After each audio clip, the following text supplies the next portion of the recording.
जय गुरुदेव। महात्मा कहते हैं, जो राजा प्रजा का न्याय नहीं करता है या देर से करता है तो उसे गिरगिट का अवतार मिलता है। इसी संबंध में एक कहानी आती है। एक दिन लक्ष्मण ने श्री राम से कहा, महाराज, आप राजकाज में इतने व्यस्त रहते हैं कि अपने स्वास्थ्य का भी ध्यान नहीं रखते। ये सुनकर रामचंद्र जी बोले, लक्ष्मण, राजा का कर्तव्य होता है राजकाज में पूर्णतया लीन रहना।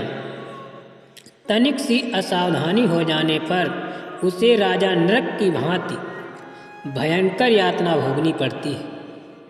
लक्ष्मण के जिज्ञासा करने पर उन्होंने राजा नरक की कथा सुनाते हुए कहा, पहले इस पृथ्वी पर महायशस्वी राजा नरक राज करते थे।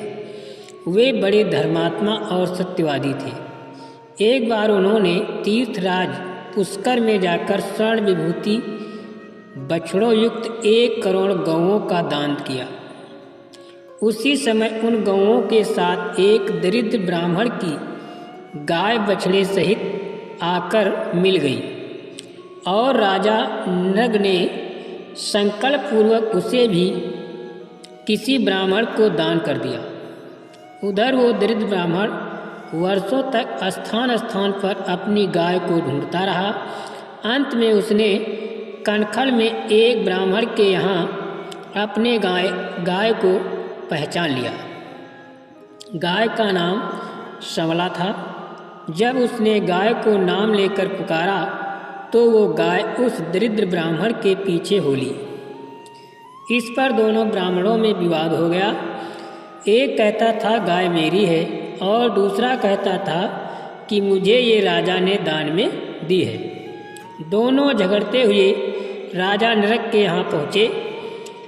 राजकाज में व्यस्त रहने के कारण जब कई दिन तक नरक ने उनसे भेंट नहीं की तो उन्होंने श्राप दे दिया कि विवाद का निर्णय कराने की इच्छा से आए प्रार्थियों को तुमने कई दिनों तक दर्शन नहीं दिए, इसलिए तुम प्राणियों में छिपकर रहने वाले गिरगिट हो जाओ और सहस्त्र वर्ष तक गड्ढे में पड़े रहोगे। भगवान विष्णु जब कृष्ण के रूप में अवतार लेंगे तब वे ही तुम्हारा उद्धार करेंगे। इस प्रकार राजा नरक आज भी अपनी उस भूल का दंड भुगत रहे हैं। अतएव जब भी कोई कार्थी द्वार पर आए उसे सदा मेरे सामने तत्काल उपस्थित किया करो। राम का आदेश सुनकर लक्ष्मण बोले, राघव, ब्राह्मणों का साफ सुनकर राजा नरक ने क्या किया? इस प्रश्न के उत्तर में श्री राम ने बताया, जब दोनों ब्राह्मण श्राप देकर चले गए तो राजा ने अपने मंत्री को भेजकर उन्हें वापस बुलाया और उनसे क्षमा याचना की। फिर एक सुंदर सा गड्ढा बनवाकर और अपने राजकुमार वसु को अपना राज सौंपकर उस गड्ढे में निवास करने लगे। ब्राह्मण के शाप का भारी प्रभाव होता है। जय गुरुदेव।